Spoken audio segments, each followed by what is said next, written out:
TOEFL Writing Part 3, where you need to write a summary on a question and one word you need to extend. আরেকদিকে বললে আপনাকে এটাকে একটু বড় করতে হবে। আর কি করতে হবে? আপনাকে প্রফেসর একটি টপিক দিবে, সেই টপিকের এগেইনস্টে দুইটা স্টেটমেন্ট পাবেন বা দুইটা রিভিউ পাবেন দুইজন স্টুডেন্টের। তো আপনি আপনার ইচ্ছা অনুযায়ী যে কোনো একজন পক্ষে বলবে যে টপিকটা দেওয়া হয়েছে, আরেকজন বিপক্ষে বলবে যে টপিকটা দেওয়া হয়েছে। এখন আপনি আপনার পছন্দ অনুযায়ী সিলেক্ট করতে পারবেন কোন দিকে যাবেন এবং সেটাকে এক্সটেন্ড করতে হবে। That is your TOEFL writing part 3।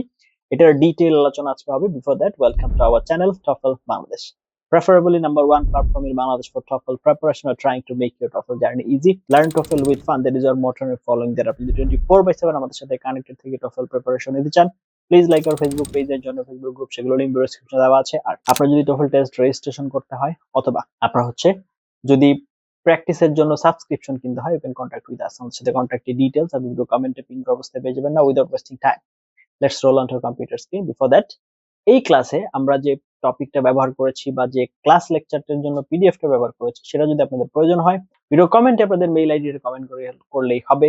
We will be there for you ইনশাআল্লাহ।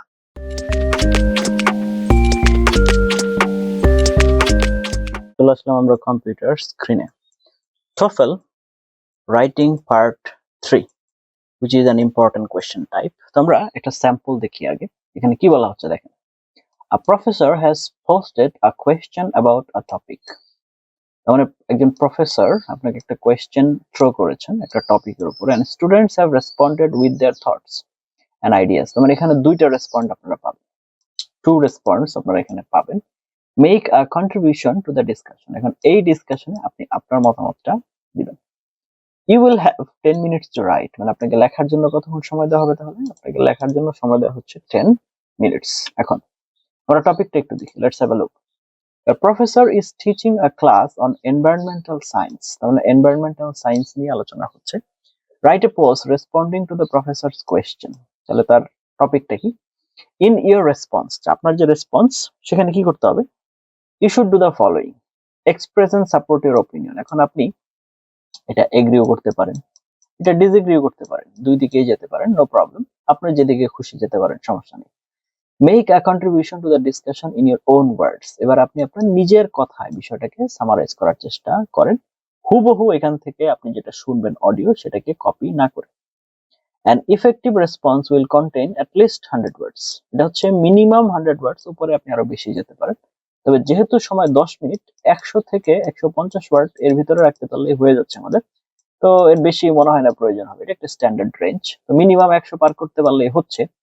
কিন্তু আপনারা যদি আরেকটু ভালো করতে চান, সেক্ষেত্রে আরো 20, 30, 40 ওয়ার্ড বাড়িয়ে লেখাটাই বেটার। ওকে, তাহলে রেসপন্সটা কি বা ডিসকাশনটা কি, প্রফেসর কি নিয়ে আলোচনা করছে দেখেন।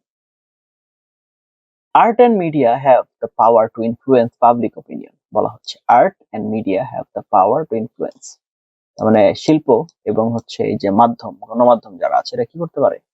জনগণের মতামতকে প্রভাবিত করতে পারে। And behaviour on environmental issues, সামাজিক বিষয়। For example, movies and social media can bring attention to climate change. Movies, তারপর social media, এগুলো কি করতে পারে? ক্লাইমেট চেঞ্জের ব্যাপারে মনোযোগ আকর্ষণ করতে পারে। And inspire action with powerful words, images and stories. মনে করেন যে শক্তিশালী বক্তব্যের মাধ্যমে, ছবির মাধ্যমে এবং গল্পের মাধ্যমে। However, some worry that art and media may oversimplify complex environmental issues or focus too much on negative aspects for dramatic effect. কারণ এখানে যখন আসবে আর্টে এবং মিডিয়াতে, তো জনগণকে পৌঁছায় দেওয়ার জন্য এটাকে সহজ করে ফেলতে হবে, ওভার সিম্পলিফাই, এটাকে বেশি সহজ করে ফেলবে জটিল একটা জিনিসকে, এবং বেশিরভাগ আপনার নেগেটিভ বিষয়গুলোকেই ছড়াবে ড্রামাটিক ইফেক্ট কারণে। Do you think art and media are an appropriate way to increase? তো আপনার কাছে কি মনে হয় যে আর্ট এন্ড মিডিয়া কি একটা যথাযথ মাধ্যম কিনা জনগণের মত আপনার এই বিষয়ে জনগণকে সচেতন করার জন্য অফ কমপ্লেক্স এনভায়রনমেন্টাল ইস্যুস, যেহেতু এগুলো একটা জটিল বিষয়? Why or why not? তার এখানে অর দিয়েছে আপনাকে। আপনি যদি মনে করেন যে হ্যাঁ এটা একটা ভালো মাধ্যম, তাহলে সেটা প্রমাণ করার চেষ্টা করতে হবে। যদি বলেন যে না এটা একটা ভালো মাধ্যম না, অ্যাপ্রোপ্রিয়েট না, তাহলে সেটাও প্রমাণ করার চেষ্টা করতে হবে। তো আপনাকে দুইটা স্যাম্পল আনসার দেওয়া হবে, দেখেন তারা কি বলছে। তো ছেলেটা কি বলছে? It's evident that commercial interest in media can slant the representation of issues like climate change, pushing certain agendas. This bias can mislead the public overshadowing impartial scientific evidences. এখন এই আনসারটা অ্যাপ্রোপ্রিয়েট না, বলতে পারেন কেন? কারণ দেখেন এটা 100 ওয়ার্ডস এর বিলো আছে, তারা দুইজন একটা কন্ট্রিবিউশন তারা দিয়েছে, কিন্তু এটা 100 ওয়ার্ডস এর নিচে আছে, এটা আসলে একটা ইনাফ আনসার হয় নাই। জাস্ট তার মতামত দিয়েছে, সেটার সাথে একমত না যে আপনার সোশ্যাল মিডিয়া বা হচ্ছে মিডিয়া বলেন, এগুলো কখনোই ভালো মাধ্যম হতে পারে না, এটা হচ্ছে মিসলিডিং ইনফরমেশন দিতে পারে। আচ্ছা, আরেকজন কি বলছে দেখেন, I believe innovative media campaigns, সে আবার পক্ষে যে মিডিয়া এবং সোশ্যাল মিডিয়া দিয়ে হবে। Interactive artworks have a unique ability to connect with people on a personal level. জনগণের সাথে কানেক্ট করতে পারবে। Driving home the urgency of environmental issues more than dry facts ever could. খুব দ্রুত এটা আমার জনগণের ঘরে ঘরে পৌঁছে যাবে। Such creative expressions can motivate individuals to take immediate action. Individual level, showcasing practical ways to contribute to environmental sustainability. করা যেতে পারে। তো আমরা একটা সম্পূর্ণ কোয়েশ্চেন দেখলাম, এবার আমার নিজের মতামত দিতে হবে। তো চলেন আমরা সেখানে কিভাবে যাব, স্টেপ বাই স্টেপ আমরা বুঝি। তো প্রথমেই আপনাদেরকে তো দেখালাম যে টাস্কটা কি, আবার চলুন আমরা একটু বুঝে নেওয়ার চেষ্টা করি ভালো করে। প্রফেসর প্রশ্ন একটা দিবে, দুইজন স্টুডেন্টের মতামত দিবে, তারপর নিজের মতামত লিখতে হবে। আপনি হচ্ছে এগ্রি করতে পারেন, ডিসএগ্রি করতে পারেন, পার্শিয়ালও যেতে পারেন, তবে এটাতে না যাওয়াটাই বেটার। আপনাকে বলে দিয়েছে যে কোনো একটা মতামত বেছে নেওয়ার জন্য। ওকে, শুধু ওপিনিয়ন না, ডিসকাশনে ভ্যালু অ্যাড করতে হবে, আপনার নিজের যুক্তিও অ্যাড করতে হবে। আচ্ছা ঠিক আছে, এবার আসেন স্টেপ বাই স্টেপ স্ট্র্যাটেজিটা কি। তো 10 মিনিটস প্ল্যানের ভিতর রিড অ্যান্ড অ্যানালাইজ 2 মিনিটস রাখেন। প্রফেসরের কোয়েশ্চেনটা পড়েন, মেইন টপিক ধরতে হবে, স্টুডেন্টস এর ওপিনিয়ন, তারা এগ্রি না ডিসএগ্রি কি করেছে।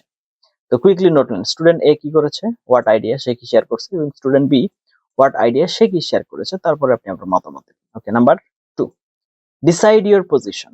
এবার আপনি আপনার ডিসিশন নেন যে আপনি কি পক্ষে আছেন এটার। যেমন এই যে এখানে সোশ্যাল মিডিয়ার কথা বলা হয়েছে, আপনি কি সোশ্যাল মিডিয়া এবং মিডিয়া যেগুলো আছে আপনি কি এবার পক্ষে নাকি বিপক্ষে। Fully agree with one student or partially agree or give a new idea. এখন আপনি কারোর সাথে একমত কিনা, যে হ্যাঁ আমি স্টুডেন্ট, আমি বি এর সাথে একমত, সে এটা এটা এটা বলেছে, আমি এটার সাথে আর কিছু অ্যাড করতে চাই, কারণ বি বলেছে যে হ্যাঁ সোশ্যাল মিডিয়া দিয়ে মানুষকে সচেতন করা যাবে। আপনি যে কোনোটা নিতে পারেন, পার্শিয়ালি এগ্রি করতে পারেন, আপনার হচ্ছে নাও করতে পারেন, দ্যাটস ওকে ফাইন। তো এটা হচ্ছে আপনার উপরে ডিপেন্ড করছে আপনি যেভাবে করতে চান। ওকে, তো বেস্ট স্ট্র্যাটেজি কি, একজন স্টুডেন্টকে সাপোর্ট করা এবং হচ্ছে তার সাথে কিছু এক্সট্রা আইডিয়া অ্যাড করা, এটা সবচেয়ে সহজ হবে আপনার এটা পূরণ করার জন্য। তো প্ল্যান স্ট্রাকচার, প্রথমে হচ্ছে ইন্ট্রোডাকশন, ইয়োর অপিনিয়ন দেন, তারপরে বডি, রিজন প্লাস এক্সাম্পল, তারপর হচ্ছে অ্যাড সামথিং নিউ এক্সট্রা। এই স্ট্রাকচার অনুযায়ী আপনি সামনে আগান। ওকে, এরপর হচ্ছে write 5 to 6 minutes high scoring template.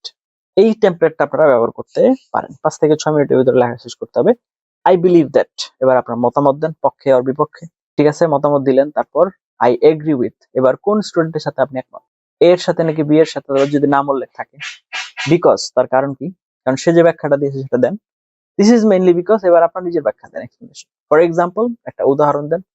Additionally, এবার আপনার মতামত, আই থিঙ্ক দ্যাট, আপনার extra idea, which further supports this view দিয়ে তারপরে হচ্ছে therefore আবার টোটাল একটা ওভারভিউ দিয়ে দেন, শর্ট কনক্লুশন দিয়ে দেন, দ্যাটস ইট। আচ্ছা হলো, এরপরে তো এবার একটা স্যাম্পল আনসার যদি আমরা দেখি, যে ওইটার আনসার সেই অনুযায়ী যদি আমরা সাজাই, দেখেন I believe that social media has a negative impact on students concentration. I agree with Sarah because she mentioned that students often get distracted while studying. This is mainly because platforms like Facebook or Instagram continuously send notifications which interrupt focus. For example, a student may not studying but end up scrolling for hours. Additionally, I think that social media also reduces deep thinking skills as students prefer quick content instead of detailed learning. Therefore, limiting social media use can significantly improve academic performances. Okay, তারপরে হচ্ছে কি আসতেছে দেখেন। এবার তো মোটামুটি তো দেখলেন আপনারা, একটা টেমপ্লেট দেখালাম, একটা মডেল আনসার দেখালাম, কোন লেন্থের হবে কিভাবে হবে সেগুলো আপনারা একটু দেখবেন। প্রয়োজনীয় ভোকাবুলারি যদি আমরা চিন্তা করি, তাহলে হচ্ছে স্কোর বুস্টার্স কি হবে। নাম্বার 1 হচ্ছে opinion, I believe that, in my opinion, from my perspective. এরপর হচ্ছে agreement, I agree with, I strongly support, I share the same view. This is because the main reason is one important factor is, okay, for instance a good example of this is adding idea, এক্ষেত্রে additionally, moreover, furthermore ব্যবহার করতে পারেন। conclusion, therefore, as a result, in conclusion এগুলো ব্যবহার করতে পারেন। এখন আপনি যদি চান যে আপনি 25+ স্কোর করবেন যেভাবেই হোক, বা মনে করেন যে আউট অফ 6 এর ভিতরে আপনার হচ্ছে মিনিমাম 5 লাগবে, এখন তো স্কোরিং এরকম হচ্ছে, তো keep sentences simple but clear রাখেন। Use one strong idea, not many weak ideas. একটা স্ট্রং আইডিয়াই ব্যবহার করেন, কিন্তু বেশি করতে না যেয়ে একটাকে স্ট্রং করেন। Always add example. Write 130 words ideal range. Use linking words, very important, খুবই গুরুত্বপূর্ণ, তো এটা মেনটেন করার চেষ্টা করেন। Okay, now common mistakes and fix. Mistake 1, শুধু ওপিনিয়ন লেখা, এক্সপ্লেইন করেন, এক্সাম্পল অ্যাড করেন, শুধু ওপিনিয়ন দিলে তো হবে না। এরপর হচ্ছে মিস্টেক 2, খুব বড় কমপ্লেক্স সেন্টেন্স, ছোট ক্লিয়ার সেন্টেন্স লিখতে হবে। মিস্টেক 3, স্টুডেন্ট রেসপন্স ইগনোর করা, অ্যাটলিস্ট ওয়ান স্টুডেন্টকে মেনশন করতে হবে, তাদের আইডিয়া নিয়েই আপনাকে লেখাকে এক্সটেন্ড করতে হবে। তারপর হচ্ছে mistake 4, grammar mistake, subject verb agreement check করতে হবে, সিম্পল প্রেজেন্ট টেন্স ইউজ করতে হবে। তারপরে হচ্ছে মিস্টেক 5, নো নিউ আইডিয়া, শেষে ওয়ান এক্সট্রা পয়েন্ট যোগ করতে হবে। এরপর হচ্ছে number 8, practice method, very important. তো ডেইলি প্র্যাকটিস হচ্ছে number 1, one question solve, 10 minute timer. নিজের আনসার কম্পেয়ার করো টেমপ্লেটের সাথে, ভুলগুলো নোট করো, সেম টপিক আবার রিরাইট করো, এইভাবে আপনাকে মেনটেন করতে হবে। ফাইনালি হ্যাক কি, এক্সাম সিক্রেট, এই স্ট্রাকচার ফলো করতে হবে। সেটা কি, এগ্রি করেন, রিজন দেন, এক্সাম্পল দেন, এক্সট্রা আইডিয়া অ্যাড করেন, এই 4টা স্টেপ ফলো করেন, দেন হচ্ছে হাই স্কোর আশা করা যাচ্ছে এটা আপনি মেনটেন করতে পারবেন এবং আপনি স্কোর করতেও পারবেন। এতক্ষণ পর্যন্ত সাথে ছিলেন তার জন্য অনেক ধন্যবাদ। আশা করি সম্পূর্ণ ডিটেলস আপনারা দেখেছেন, বুঝেছেন এবং জেনেছেন। সম্পূর্ণ ডিটেলসটা জানার পর, দেখার পর, বোঝার পর, now what you need to do, you need to do practice. So do practice করতে যে যদি কোনো সমস্যা ফেস করেন, যদি কোনো সমস্যার সম্মুখীন হন, আমাদের সাথে যোগাযোগ করেন, অথবা আমাদের এই চ্যানেলের যে লেসন গুলো আছে সেগুলো ভালো করে দেখেন। সামনে আরো লেসন আসবে, আশা করি আপনার প্রবলেম সলভ হয়ে যাবে। তারপরও যদি কোনো প্রবলেম থেকে যায়, আমাদের ফেসবুক পেজ আছে, আমাদের ফেসবুক গ্রুপ আছে, সেগুলোতে হচ্ছে আপনারা চলে যাবেন এবং যে কোনো ধরনের প্রবলেম আপনারা কমেন্ট করতে পারেন বা পোস্ট করতে পারেন। আপনারা জাস্ট যদি জানান, আপনাদের মতো আমাদের মতো অনেক লাইক মাইন্ডেড পিপল আছে, তারা অবশ্যই আপনাদেরকে হেল্প করবে। যদি কোথাও থেকে কোনো হেল্প না পান, আমি আছি, আমার সম্পূর্ণ টিম আছে, ইনশাআল্লাহ we will be there for you, inshallah. Thank you for watching until now. Let's meet in some other video. Till then, have a nice time. Assalamu alaikum wa rahmatullahi wa barakatuh.